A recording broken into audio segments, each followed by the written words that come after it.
Hello everyone! Ito na pala yung shirataki dry rice na binili ko na meron ng chia seeds.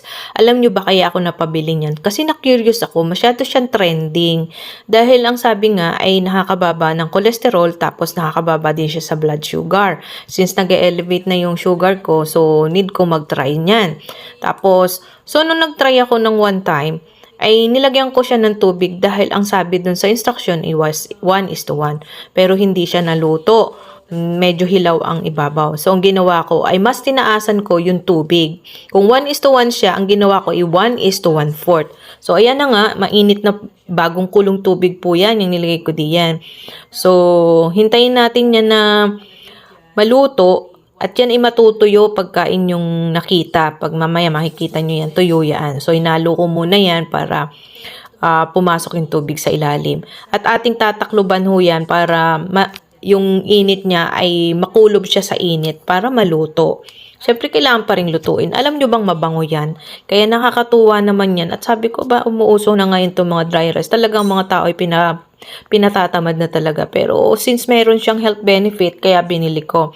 So, ayan, tingnan natin kung anong nangyari. Abay, tingnan nyo, puting-puti yan, oh, diba? Ang sarap-sarap niyan tingnan. Alam nyo ba na kulang yung tubig ko kanina kaya dinagdagan ko uli siya. Pero siyempre, kailangan tansyahin nyo na rin. Hindi ko masabi kung gaano karami yung tubig na nilagay ko, pero hindi siyempre madami. Tama-tama lang. Tapos, yung 1 to 15 minutes, hindi ko ginawang 15 minutes. Ginawa ko siyang 20 mahigit. Hinintay ko talaga kasi para mas maganda at saka mas umalsa yung kanyang rice. At dahil nga ilang araw ko na siyang kinakain, napansin ko, hindi ako masyado nagugutom. Mabigat siya sa tiyan, kaya maganda siya sa nagda-diet. Dahil lang, syempre, pag lagi ka gambusog, hindi ka nakakain.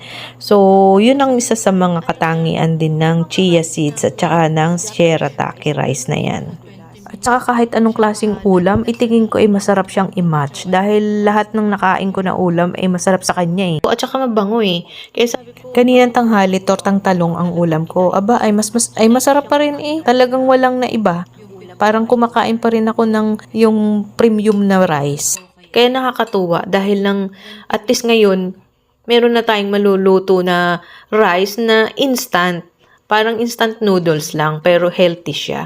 So, alam nyo, hindi ko kayang ubusin yung isang plastic niya na rice na yan. Kasi, nung siya'y maluto, ay almost 1 cup ang kanyang dami. Tapos, ang dami niyang chia seeds, kaya ako'y tuwan-tuwa. Dahil lang, sarap siyang kainin.